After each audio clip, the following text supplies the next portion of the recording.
Mobile স্ক্রিনে 5 টাকার যে ক্রসমার্ক কয়েনটি দেখছেন, এই কয়েনটি ডাইভার্সিটি বা ক্রসমার্ক কয়েন নামে পরিচিত। আর এই মেটাল আছে ফেরাটিক স্টেনলেস স্টিল, ওয়েট আছে 6 গ্রাম, সাইজ আছে 23 mm, শেপ আছে সার্কুলার।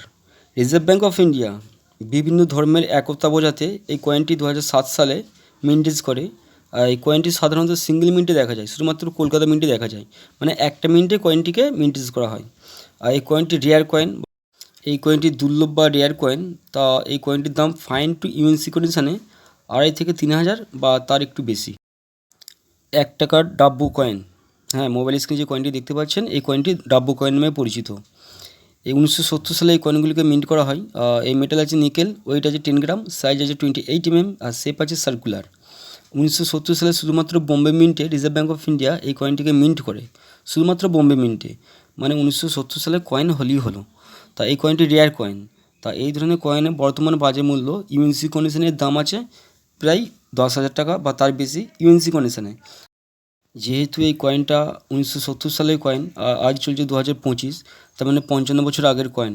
সো নর্মালি এগুলি ইউজ কন্ডিশনে পাওয়া যাবে, ইউএনসি কন্ডিশনে পাওয়াটা খুবই মুশকিল। যাক, ইউএনসি কন্ডিশনে হলে দামটা প্রায় 10 থেকে 12,000, আর নাহলে কন্ডিশন অনুযায়ী দাম হয়, সেটা 2,000 হতে পারে বা 5,000 হতে পারে। 10 টাকায় ক্রসমার্ক কয়েন, এই ধরনের কয়েন 2005 থেকে শুরু করে 2006 আর 2007 মাত্র 3টি বছরে দেখা যায়। এই মেটাল আছে বায়োমেটাল, ওয়েট আছে 7.71 গ্রাম, সাইজ আছে 27 mm, আর শেপ আছে circular. Reserve bank of India এই 3টে বছর 2005, 2006 আর 2007 3টে বছরে এই কয়েনগুলো মিন্টেজ করে, বাট সিঙ্গেল মিন্টের কয়েন এগুলো সব 9টা মিন্টের কয়েন হবে। ক্রসমার্ক কয়েনগুলির মধ্যে 2005 সালের কয়েনটি রেয়ার কয়েন, এই কয়েনটি ভ্যালুয়েবল কয়েন, এর দাম প্রায় 2,500 টাকার ওপরে 2005 সালে হলে। 2006 সালে কয়েনটি কমন কয়েন, কোনো দাম নেই। 2007 সালের কয়েনটি হবে 50 সেন্ট 60 টাকা, তার বেশি না।